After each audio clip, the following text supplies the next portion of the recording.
बिस्मिल्लाहिर्रहमानिर्रहीम अस्सलाम वालेकुम।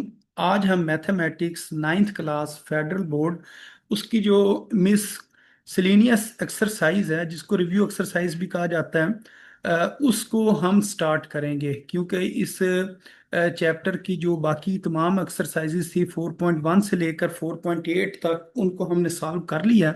तो आज के लेक्चर में हम जो मिस सेलेनियस एक्सरसाइज है इसको स्टार्ट करेंगे। तो इसका पहला जो क्वेश्चन है वो एमसीक्यू से रिलेटेड होता है, और ये इसके बाद जो दूसरा क्वेश्चन है इधर से हम स्टार्ट करेंगे, और अलहदा से एक वीडियो लेक्चर में हम इस चैप्टर के जो एमसीक्यूज हैं उनको भी सॉल्व करेंगे। लेकिन इसके अंदर हम जो क्वेश्चंस हैं उन्हें सॉल्व करते हैं। तो ये जो सबसे पहले नंबर पर हम क्वेश्चन सॉल्व करेंगे जो कि क्वेश्चन नंबर 2 है, वो ये लिखा हुआ है ए स्केयर -5 होल का स्केयर -13, फिर दोबारा ब्रैकेट में लिखा हुआ है ए स्केयर -5 और फिर +36 लिखा हुआ है। तो इस क्वेश्चन को हमने सॉल्व करना है, और इसका हमने करना क्या जी, इसकी हमने फैक्टराइजेशन करनी है। तो जो फैक्टराइजेशन होती है उससे मुराद ये होता है कि आपके पास जो क्वेश्चन है वो प्लस या माइनस की फॉर्म में होता है, आपने उस क्वेश्चन को तब्दील करना होता है मल्टीप्लाई की फॉर्म के अंदर। तो जो इसका सबसे पहला क्वेश्चन यानी कि जो इस जगह पर मैंने लिखा हुआ है इसको सॉल्व करते हैं। तो इस क्वेश्चन के अंदर अगर देखा जाए तो हमारे पास ना ये वाला नंबर सेम लिखा हुआ है, यानी कि इस जगह पर अगर मैं आपको ये क्वेश्चन की जो वैल्यूज हैं, ए स्केयर -5 और इधर भी ए स्केयर -5 लिखा हुआ है, यानी कि ये दो जगह पर ये सेम चीज लिखी हुई है। तो इसको ना हम लिख लेते हैं एक दफा। यानी कि क्वेश्चन को सॉल्व करने का तरीका क्या होता है, क्वेश्चन को एक दफा दोबारा लिखा जाता है, और उसके बाद जो चीज़ सेम होगी ना उसको हम लेट कर लेंगे, वो किसी एक नए नंबर के बराबर है या नए वेरिएबल के बराबर है। तो इधर हम कहते हैं जी लेट, कि हमने फर्ज किया कि ये जो ए स्केयर -5 लिखा हुआ है ना, ये चीज़ किसके बराबर है जी, वाई के इक्वल है। इसको हमने वाई के बराबर लेट कर लिया। तो अब ये ऊपर बन जाएगा वाई का स्केयर। तो इस जगह पर हम इसे लिख सकते हैं जी वाई का स्केयर, क्योंकि ये नीचे वाई है और ऊपर स्केयर बन गया, फिर -13 वाई और +36। तो ये हमने ना क्वेश्चन को वाई की फॉर्म में चेंज कर लिया। अब हमने ना इसके फैक्टर बनाने हैं। तो फैक्टर बनाने का तरीका सेम पहले क्वेश्चंस की तरह क्या है कि फर्स्ट टर्म और लास्ट टर्म को हम मल्टीप्लाई करेंगे, वो बन जाएगा +36 वाई स्केयर। अब हमने देखना है 36 किस किस टेबल के ऊपर आता है, और ये दरमियान में -13 वाई है, इसको इस जगह पर लिख लेते हैं। अब इसके हम फैक्टर बनाते हैं, यानी कि 136 टाइम होता है। फिर इसी तरह 2 के टेबल पर देखें तो 2 18 टाइम्स, और अगर 3 के टेबल पर इसको देखा जाए तो 3 12 टाइम्स जो है ना वो होगा 36 होगा। इसी तरह इसको अगर हम 4 के टेबल के ऊपर देखें तो 4 9 टाइम्स 36 होता है। तो इससे ना लास्ट वाले से -13 बन जाएगा। ये वाला जो साइन होता है बड़ी टर्म के साथ लगाते हैं, ये सोच कर लगाना होता है। तो इधर माइनस लगाना पड़ेगा, क्योंकि अगर प्लस लगाया तो ये -5 बन जाएगा, तो इधर माइनस लगाना पड़ेगा। इसके साथ वाई है तो इधर वाई और इधर वाई लिखेंगे। अब अगर इन दोनों को ऐड करें तो -13 वाई बनता है, मल्टीप्लाई करें माइनस माइनस प्लस, और 4 9 36 और वाई स्केयर। अब ये हम ना वैल्यूज पुट कर देते हैं, इधर वाई स्केयर लिखते हैं, और -13 वाई की जगह -4 वाई और -9 वाई लिख लेते हैं, और लास्ट के ऊपर 36 लिख लिया जाता है। अच्छा, अब जो फर्स्ट टू टर्म्स हैं इसमें से हम वाई को कॉमन ले लेंगे, ये बन जाएगा y -4, क्योंकि ये वाला y बाहर आ जाएगा, इधर -4 बचेगा। अब यही ब्रैकेट हम आगे बना लेंगे y-4 वाली। अब y को मैं किस से मल्टीप्लाई करूं तो -9y बने, तो इधर -9 लिखना पड़ेगा। तो अब यहाँ से हम कॉमन ले सकते हैं y-4। तो ये हम खुद अपने पास से आसान सा तरीका ये हमने बनाया हुआ है। बाकी अगर 9 को 4 से मल्टीप्लाई करें तो वो 36 बनता है, और माइनस माइनस प्लस आ जाता है। और बाकी ये जो टर्म है ये दूसरी ब्रैकेट में आ जाएगी y-9। अब हमने दोबारा जो है ना y की वैल्यू पुट कर देनी है। अब हम लिखेंगे पुट y की वैल्यू हमने क्या लेट की हुई हुई थी, ए स्केयर -5।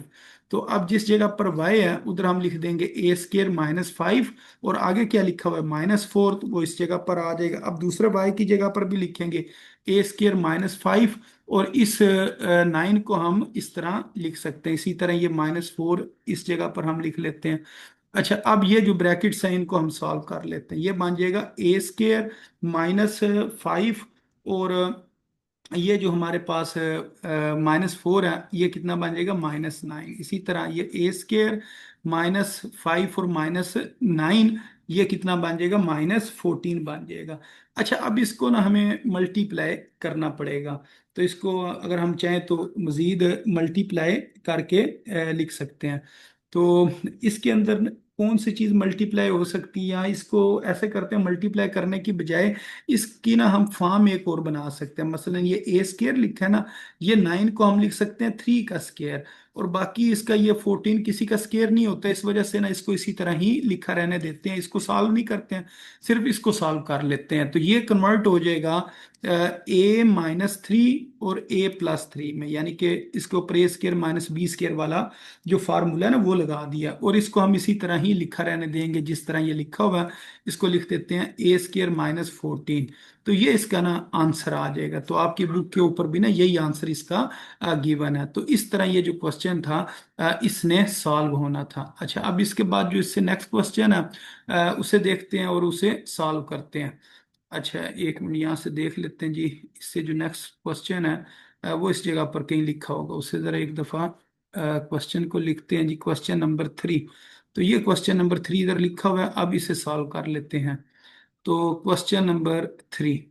अच्छा, क्वेश्चन नंबर 3 में वो ये कह रहे हैं कि फैक्टराइज, कि आपने फैक्टराइज करना है, और हमारे पास क्वेश्चन इस तरीके से गिवन है, 6x² +19x +15। तो इसको एक दफ़ा हम दोबारा लिख लेते हैं, 6x² +19x और +15। अब हमने क्या करना होता है, जो फर्स्ट टर्म होती है और लास्ट टर्म होती है उसे मल्टीप्लाई करते हैं। तो अगर हम मल्टीप्लाई करें 6x² को 15 के साथ, तो फिर हमें देखना पड़ेगा इसका आंसर कितना आता है। तो इस जगह पर प्लस है, अब ये 15 को मैं ऊपर लिखता हूँ और 6 मैं नीचे लिखता हूँ। 6×5 = 30, 0 लगा, 3 कैरी, 6×1 = 6 और 3 बीच में ऐड करेंगे तो ये 90 बन जाएगा। तो ये हमारे पास बना +90x²। अब हमने ना 90 के फैक्टर बनाने हैं, और इस तरह के फैक्टर बनाने हैं कि हमारे पास क्या बने, +19x बने, यानी कि उनको ऐड करने से जो आंसर आए वो कितना आए जी, +19 आए। तो इस जगह पर हम दरमियान में लिख लेते हैं जी +19x। तो ये हमें वैसे भी पता है, अगर हम 9 को मल्टीप्लाई करें ना 10 से तो 90 आता है। तो इधर हम प्लस लिख लेते हैं, इधर भी प्लस लिखना पड़ेगा, इधर x आ जाएगा, इधर x आ जाएगा। अब ये आ जाएगा 6x² और 19 की जगह पर लिखेंगे 9x और +10x, और इस जगह पर आ जाएगा 15। अब हमने ना इधर से कॉमन लेना है। अगर देखा जाए 3 और यानी कि 6 और 9 में से क्या चीज़ कॉमन आ सकती है, वो 3 कॉमन आ सकता है, क्योंकि 3 के टेबल पर 6 आता है और 3 के टेबल पर 9 भी आता है, और साथ हम x लिख लेंगे। तो जो चीज कॉमन लेते हैं उससे डिवाइड करते हैं। अगर 6 को मैं 3 पर डिवाइड करूं तो 2 आएगा, x² को x पर डिवाइड करूं तो x आएगा, यानी कि 2x इस जगह पर आएगा। इसी तरह 9x को 3x पर डिवाइड करें, x और x कैंसिल हो जाएगा, और 9 को जब 3 पर डिवाइड करेंगे तो इधर 3 आ जाएगा। अब यही ब्रैकेट हमने आगे बना देनी है, 2x + 3 को आगे लिखेंगे। अब हमने 2x को किस से मल्टीप्लाई करें तो 10x आता है, तो इधर 5 लिखना पड़ेगा, और 5 को अगर 3 से मल्टीप्लाई करें तो 15 आ रहा है। अब इसको ये जो कॉमन एक दफा दोबारा लेना पड़ेगा, 2x + 3 ये कॉमन आ जाएगा, और बाकी जो दूसरी ब्रैकेट है उसके अंदर आ जाएगा 3x + 5। तो ये हमारे पास ना इसका फाइनल आंसर आ जाएगा। तो ये भी आसान सा क्वेश्चन था। अच्छा, अब इसके बाद जो इससे नेक्स्ट क्वेश्चन है, जो कि क्वेश्चन नंबर 4 है, इसे सॉल्व करते हैं। तो क्वेश्चन नंबर 4 के अंदर अगर हम देखें तो हमारे पास जो वैल्यूज हैं वो ये ब्रैकेट्स की फॉर्म में, और +44 ना ब्रैकेट से बाहर है। तो ऐसे क्वेश्चंस के अंदर ना हमने वो पेयर बनाने होते थे कि किस से ना नंबर सेम बनता है। अब ये देखें, एक हमारे पास है +1, एक है -3, एक है -5 और एक है -9। तो अगर हम +1 और -9 को मिला के लिखें तो इससे हमारे पास ना -8 आंसर आ सकता है। इसी तरह अगर हम -3 और -5 इन दोनों को ऐड करें तो फिर भी -8 आता है। तो इसका मतलब इनकी ना माइनस ये +1 और -9 इनको इकट्ठा लिख लेते हैं, यानी कि इनकी तरतीब यूं इकट्ठी करके लिखते हैं x+1, और इसके साथ लिख लेते हैं x-9, और ये जो बाकी टर्म है ना x-3 और x-5 इसको इकट्ठा लिख लेते हैं, और +44 को लास्ट पर लिख लिया जाता है। अब इन्हें ना मल्टीप्लाई करते हैं, इन दो टर्म्स को अलहदा से मल्टीप्लाई करेंगे और इन दो टर्म्स को अलहदा से मल्टीप्लाई कर लिया जाएगा। अच्छा, अब इसे मल्टीप्लाई करते हैं, एक्स को एक्स से मल्टीप्लाई करेंगे x², फिर x9 -9 से मल्टीप्लाई होगा, फिर 1x, और फिर ये प्लस माइनस माइनस, और 9 1 × 9 होता है, इसके साथ भी ब्रैकेट लगा लेते हैं। सेम इसी तरह से मल्टीप्लाई करते हैं, x² -5x -3x, और माइनस माइनस प्लस, और 3 5 = 15, और +44 ये इस जगह पर आ जाएगा। अच्छा, अब ये हमारे पास जो टर्म बनेगी, अगर इन दो को अगर हम सॉल्व करें, ये वाली दो टर्म, ये कितना आ जाएगा, -8x आ जाएगा, और -9 इधर आ गया। इसी तरह x² इन दो को अगर हम सॉल्व करें तो ये हमारे पास कितना आ जाएगा, -8x आ जाएगा, और +15 इस जगह पर आ गया, और +44 लास्ट के ऊपर लिख लेंगे। अच्छा, अब ये हमारे पास ना सेम नंबर आ गए x² -8x, तो इसको ना लेट करना पड़ेगा। तो इस जगह पर हम इसे लेट कर लेते हैं कि ये जो चीज़ है ये किसके बराबर है जी, y के बराबर है। तो इसको हम ना y के बराबर लेट कर लेते हैं। तो 1 मिनट, यहाँ से मैं इसे ज़रा बंद कर दूं। हाँ जी, ये इस जगह पर मैं इसे लिख लेता हूँ। मैं कहता हूँ जी लेट जो y है, यानी कि ये चीज x² -8x, ये किसके बराबर आ गया जी, y के इक्वल आ गया। अब ये पुट कर देते हैं इसमें, तो ये बन जाएगा y-9, और इस जगह पर आ जाएगा y+15, और +44 लास्ट के ऊपर आ जाएगा। अब इन्हें दोबारा मल्टीप्लाई करेंगे, y से मल्टीप्लाई y² +15y -9y, और प्लस माइनस माइनस। अब 15 को ना आपने 9 से मल्टीप्लाई करना, तो 9 को अगर 5 से मल्टीप्लाई करें 45, 5 लगा 4 कैरी, 9 1 = 9, और 4 बीच में ऐड करेंगे तो 13, यानी कि 135। तो इस जगह पर आ जाएगा -135, और +44 लास्ट के ऊपर आ जाएगा। अच्छा, अब इन दोनों ने ऐड होना है, और दरमियान वाली भी टर्म्स ऐड हो जाएंगी। ये आ जाएगा y², अगर 15 में से 9 को माइनस करें तो हमारे पास कितना आ जाता है जी, 6 आ जाता है। साइन बड़ी टर्म का लिखेंगे, +6y, और अगर हम 135 में से 44 को माइनस करें तो हमारे पास आंसर आएगा 91। तो इस जगह पर ना हम 91 लिख लेंगे। अच्छा, अब इसके हमने दोबारा फैक्टर बनाने हैं, ये बन जाएगा -91y²। अब ये 91 को हमने देखना है किस किस टेबल के ऊपर आता है, और बनाना कितना है, +6y बनाना है। तो इसका अगर देखा जाए ये किस टेबल के ऊपर बनता है, तो 7 13 टाइम्स ना, अगर 7 को हम 13 से मल्टीप्लाई करें तो 91 आता है। तो बेशक आप मल्टीप्लाई करके देख लें। 3 को जब 7 से मल्टीप्लाई करेंगे 21, इधर 2 कैरी आ जाएगा, 7 1 = 7 और 2 9। तो इसका मतलब 7 को अगर 13 से मल्टीप्लाई करें ना तो 91 आता है। तो यहाँ पर प्लस लिखेंगे, और इधर हमें माइनस लिखना पड़ेगा, और साथ वाई वाई लिखेंगे, तो इससे +6y भी बन जाएगा, और -91y² भी बन जाता है। तो अब इधर लिखेंगे y² -7y +31y और -91। अब फर्स्ट टू टर्म में से y कॉमन लेते हैं, इधर y-7 आ जाएगा, इसी y-7 को आगे लिखेंगे।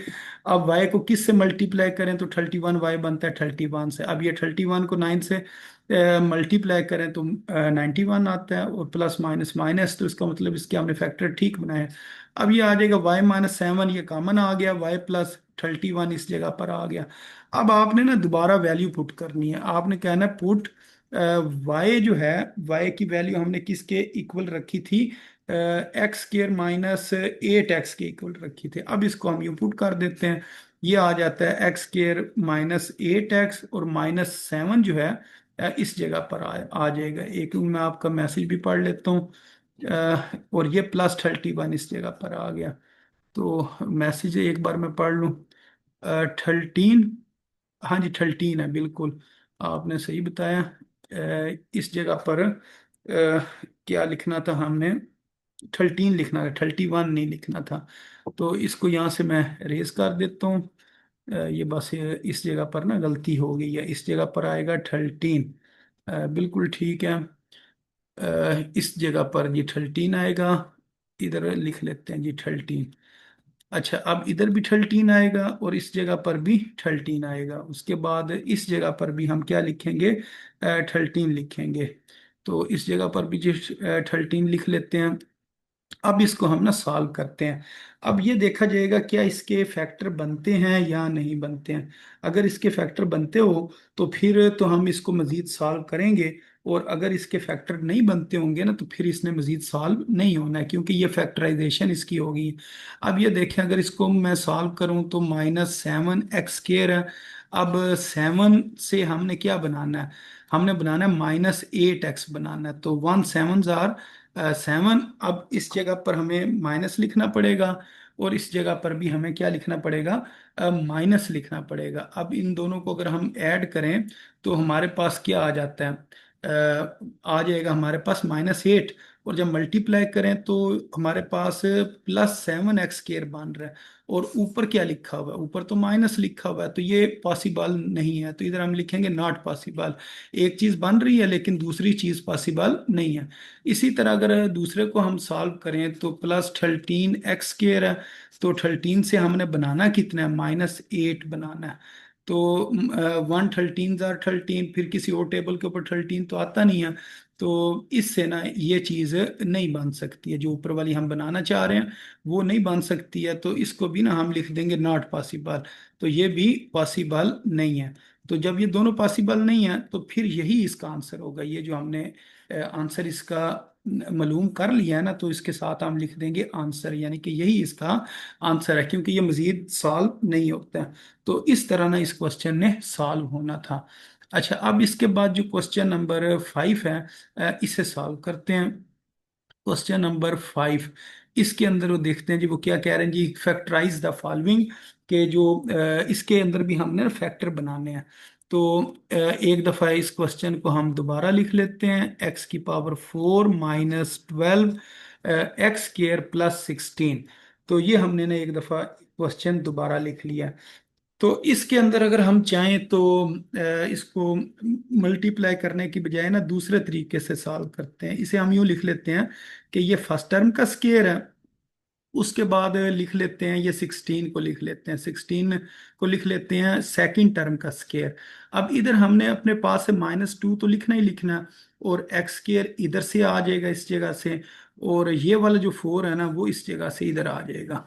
अच्छा, अब हमने देखना है कि ये और ये चीज बैलेंस हो रही है या नहीं हो रही है। ये बन जाएगा -8x², और क्वेश्चन में क्या लिखा हुआ है, -12। तो इसका मतलब ये तो बैलेंस ही नहीं हो रहा। तो बैलेंस करने के लिए हमें क्या करना पड़ेगा, ये -8 है तो -4x² भी लिखना पड़ेगा, क्योंकि जो -12x² है, -12x², इसको आप यूं समझें, इसको हमने लिख लिया -8x² और -4x²। तो इसको हमने ना इस तरीके से तोड़ कर लिखा है, यानी कि -12x² को इसको सॉल्व करें तो ये कितना बनता है, -8x², और -4x² को ना इस साइड पर लिख लिया। अच्छा, इससे फायदा ये होगा, ये वाली जो टर्म है ये तो बन जाएगी। ये वाली जो दो टर्म्स होती हैं इसको यूं ब्रैकेट में लिखते हैं, और ये वाला माइनस दरमियान में आता है और होल का स्केयर, और ये जो दूसरी टर्म है ना ये इस साइड पर आ जाएगी। -4x² है, इसको हम यूं लिख सकते हैं 2, और इधर x, 2 का स्केयर 4 होता है और x का स्केयर। अब इसके ऊपर ना हम फार्मूला अप्लाई कर सकते हैं। तो नो अप्लाइंग फार्मूला, के नो अप्लाइंग फार्मूला, कि हम इस जगह पर फार्मूला अप्लाई करने लगे। और फार्मूला कौन सा है हमारे पास, a² - b², जो कि बराबर होता है a - b into a + b। तो ये फार्मूला अप्लाई करेंगे और हमारा जो है ना क्वेश्चन सॉल्व हो जाएगा। तो इसको मैं यूं लिख सकता हूँ कि, यूं समझें, यूं ब्रैकेट्स बना लेते हैं। एक ब्रैकेट इधर बना ली और एक ब्रैकेट इधर बना ली। एक ब्रैकेट के दरमियान में माइनस लिख लेते हैं और एक ब्रैकेट के दरमियान में प्लस लिख लेते हैं। अब ये जो वैल्यूज है ना इनको इधर लिखते हैं। ये वाली पहली वैल्यू आ गई x² - 4, और दूसरी वैल्यू है जी 2x। इसी तरह इधर लिखते हैं x² - 4, और दूसरी वैल्यू क्या है 2x। अब इसकी ना अंदर वाली ब्रैकेट्स जो है ना उनको ओपन कर लेते हैं। तो ये वाली जो इसकी अंदर वाली ब्रैकेट्स हैं इनको ओपन करते हैं, तो ये आ जाएगा एक्स स्केयर -4 -2x, और इसी तरह इस ब्रैकेट के अंदर आ जाएगा एक्स स्केयर -4 +2x। अब अगर मजीद इसको सॉल्व करना चाहें तो सबसे पहले एक्स स्केयर वाली टर्म है, फिर आप एक्स वाली टर्म लिख लें, फिर आप बगैर एक्स वाली लिख लें, इसी तरह एक्स स्केयर वाली, फिर एक्स वाली टर्म, और फिर बगैर एक्स के जो टर्म है ना उसको लिख लें। तो ये इसका ना फाइनल आंसर आ जाएगा। तो इस तरह ये जो क्वेश्चन था इसने सॉल्व होना था। तो ये भी आसान क्वेश्चन था, इसके अंदर कोई ऐसी मुश्किल चीज़ नहीं थी। अच्छा, अब इसके बाद जो क्वेश्चन नंबर 6 है इसे सॉल्व करते हैं। तो क्वेश्चन नंबर 6 को अगर एक दफ़ा दोबारा लिख लेते हैं जी, 3x² +4x-5, और इधर भी लिख लिया 3x² -2 और +4x और -4। अच्छा, इसके अंदर ना थोड़ी सी तरतीब हमें सेट करके लिखनी पड़ेगी। मसलन ये जो लिखे ना x² +4x, और ये जो -5 है इसको हम अलहदा इस साइड पर लिख लेते हैं। अब ये सेम काम ना हम इस जगह पर करने लगे हैं, यानी कि 3x² और +4x को ना इधर लिख लिया, और ये जो -2 है इसको लास्ट के ऊपर लिख लिया, यानी कि इनकी थोड़ी सी ना जगह चेंज की है ताकि स्टार्ट वाली जो टर्म है ना वो सेम आ जाए। तो इसके अंदर ये हमने थोड़ी सी ना चेंजिंग की है। अच्छा, अब ये जो चेंजिंग करने के बाद हम ऐसे करते हैं, हम लेट कर लेते हैं कि फर्ज किया ये जो लिखा हुआ है ना 3x² +4x, ये हम कहते हैं ये y के इक्वल है, यानी कि इसको हमने y के इक्वल लेट कर लिया। तो अब हम क्या करेंगे, इसको यूं लिख लेंगे y-5, और इधर लिख लेंगे y-2, और -4 लास्ट के ऊपर आ जाएगा। अब ये जो ब्रैकेट्स वाली टर्म है ना इनको हम मल्टीप्लाई करेंगे, तो ये बन जाएगा y² -2y -5y, और माइनस माइनस प्लस, और 5 2 × 10, इस जगह पर 10 आ जाएगा। अच्छा, अब उसके बाद ये ब्रैकेट ओपन करते हैं, ये आ जाएगा y² 2y और 5y, ये कितना हो जाएगा -7y हो जाएगा, और +10 और -4। अब 10 में से अगर हम 4 को निकाल दें तो हमारे पास कितना आ जाता है, 6 आ जाता है। तो y² -7y, और इधर क्या आ जाएगा +6। अच्छा, अब इसके हम ना फैक्टर बनाएंगे जिस तरह बाकी क्वेश्चंस के अंदर फैक्टर बनाते हैं। तो इसको हम लिखेंगे +6 y²। अब ये फैक्टर 6 के बनेंगे, तो 1 6 टाइम्स 6 होता है, और -7y बनाना है, इधर माइनस लिख लेते हैं, इधर माइनस लिख लेते हैं।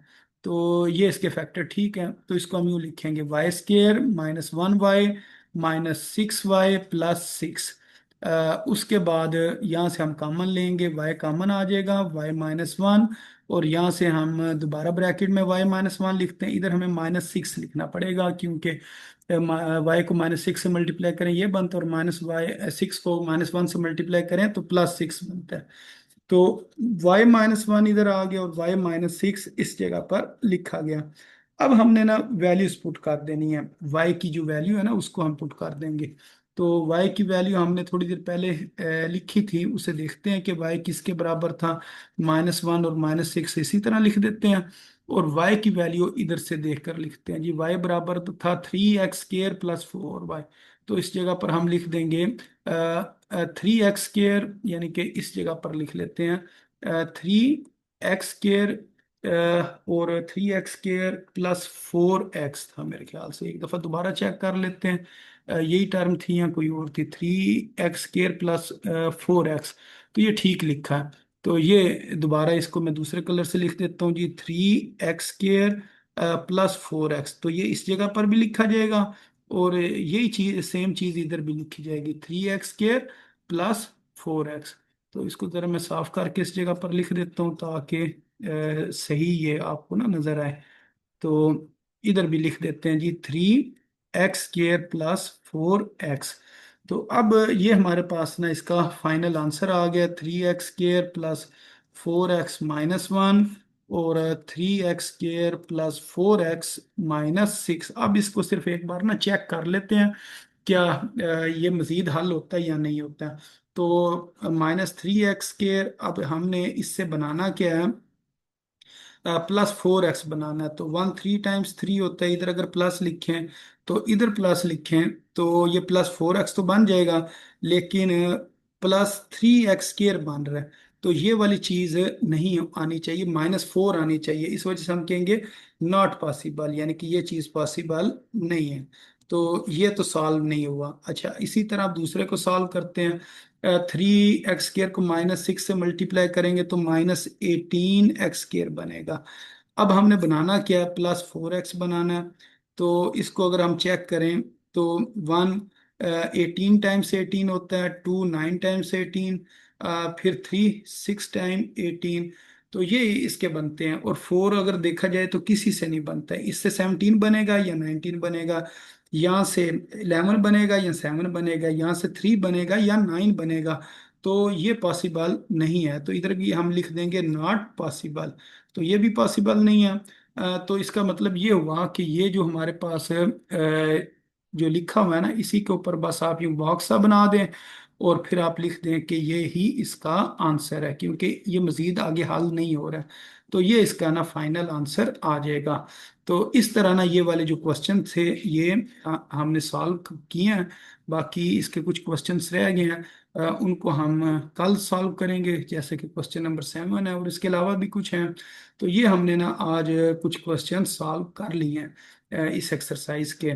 तो ये इस जगह पर लिखे हुए, ये अभी मैं आपको सेंड भी कर दूंगा। बाकी उम्मीद है इंशाल्लाह 1 या 2 दिन तक ये वाला हमारा चैप्टर कंप्लीट हो जाएगा। तो अगर इससे रिलेटेड आपका कोई क्वेश्चन है, कोई बात पूछना चाह रहे हैं तो पूछ लें, या बाद में मैसेज करके आप रब्ता कर सकते हैं। ठीक है, इससे रिलेटेड अगर कोई क्वेश्चन अगर पूछना चाह रहे हैं तो पूछ सकते हैं। नो सर, हम ये आसान है, ये जो पहले वाले